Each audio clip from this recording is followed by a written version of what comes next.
it's Shireen in San Francisco, and we're right in the throes of a full moon lunar eclipse. It actually just passed like an hour, not even an hour ago, just like 40 minutes ago.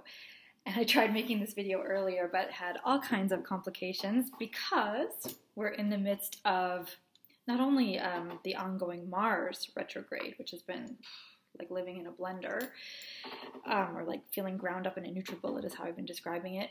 But we're also, we just started a Mercury retrograde yesterday. So it was bad enough that it felt like we had to do everything twice with the Mars retrograde. Now it feels like we have to try everything like quadruple times with the Mercury retrograde, adding fuel to the fire now in Leo.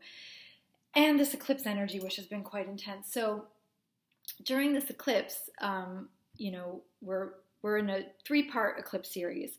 We had the new moon in Cancer eclipse in earlier July, a couple weeks ago, and now this is the full moon follow-up eclipse in Aquarius with Mars and squaring Uranus in Taurus. So I've been saying it feels like right now we really more than ever need to root down like the key to the breakthrough energy of this eclipse, because I do feel it has a lot of breakthrough, revolution, kind of radical revolutionizing potential if we're willing to break through our own status quo, our own BS, our own whatever's holding us back.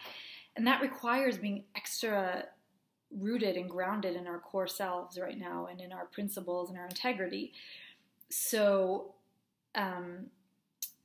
the square to Uranus and Taurus, I think the key to the breakthrough is the depth of our commitment to what grounds us, our own value system, right? And staying embodied, not leaving the body, and not overreacting to anything, because the Mars energy being so strong, but being in the sign of Aquarius, it's really asking us to step back, see the bigger picture, and break through whatever the blocks are, right? So how do we break through? We don't usually have a breakthrough unless we're willing, when we hit that wall, when we reach that point where we want to give up and it feels impossible to push on any further. It's at that moment when we can actually break through the difficulty. But it's those miraculous moments that happen when you don't give up. So you might be feeling like you're hitting your wall, but just push, just go a little further, just see like it's that next level that we need to push past. So try not to give up and just redouble your efforts, and you could easily see a breakthrough this weekend. Or maybe it will take longer, but wherever that breaking point is for you, just go a little bit, just push a little bit further, and you should be able to reach the other side of it. So that's the potential, I feel, of this full moon lunar eclipse. But we also have to consider that with Mars retrograde as such a key signature, which I think of as the Tower archetype, there is something burning in our lives. There is something that has been stale, that's been entrapping us, that's kept us from the ground, kept us from our earth, kept us from our truth, and really being, both feet on the ground. We've been up in some kind of tower.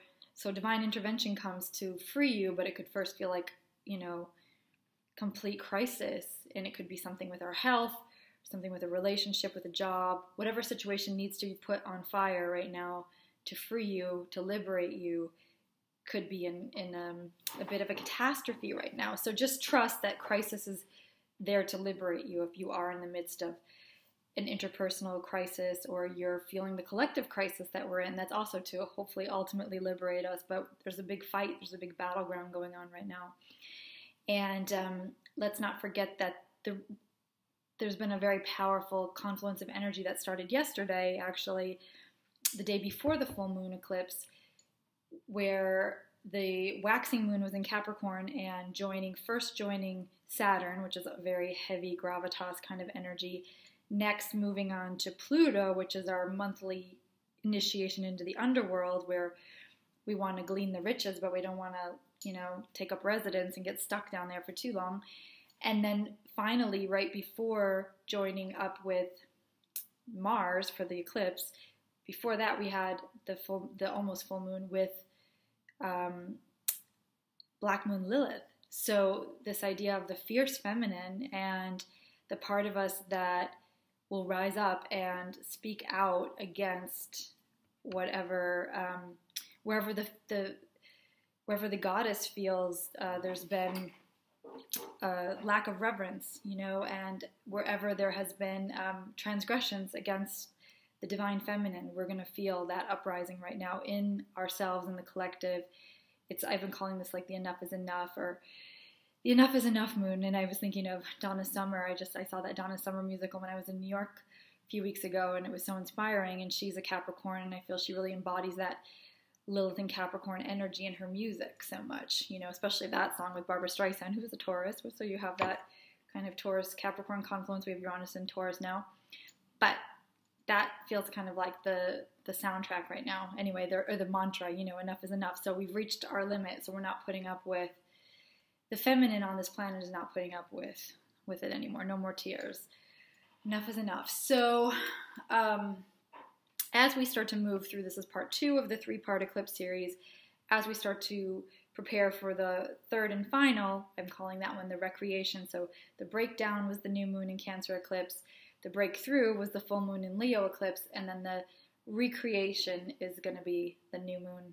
Wait, did I say that right? The full moon in Aquarius, which we just had, was the breakthrough. The new moon solar eclipse in Leo is going to be the recreate ourselves energy, ideally. So, but it's a lot of alchemy going on, a lot of having to clear out in order to get to that place, right? So right now, think of this as whatever you need to do to break through your own status quo, and whatever you need to do to break through the other side of really like what your true long-term goals, visions, dreams, hopes, wishes are. This is the energy to really articulate those goals that you have for the long term, not the immediate. And it's also a Guru Purnima, which is a beautiful thing. Today it's the day to celebrate our gurus, and I always have my guru all over the place. Wait, oh, here's her lotus feet. Of course, now that she's all over my apartment. It just happened to be sitting. Oh, there she is. I mean, I've got like 10,000 pictures of her here. Wait, let me get her photo real quick.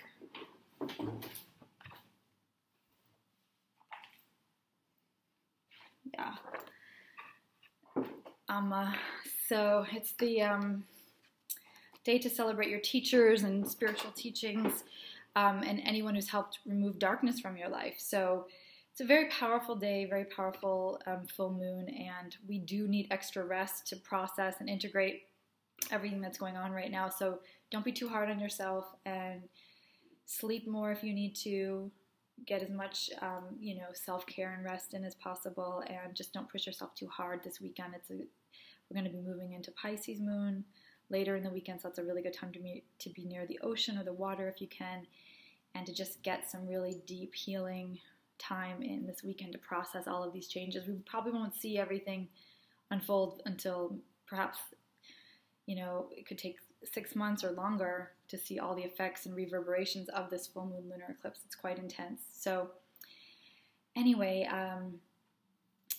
it's great to work and journal with the Tower card right now, and also the Star card. Those are 2 really prominent energies. And Caitlin, my partner, my Project 40 partner in crime, Caitlin Foyce, and I are in the midst of our second eclipse series for this particular eclipse. But if you want to join us for the third and final one, each one is like its own new 7-day journey. We're going to start the next one on August 8th for the new moon in Leo solar eclipse, the recreation eclipse. So you can sign up on my website for that.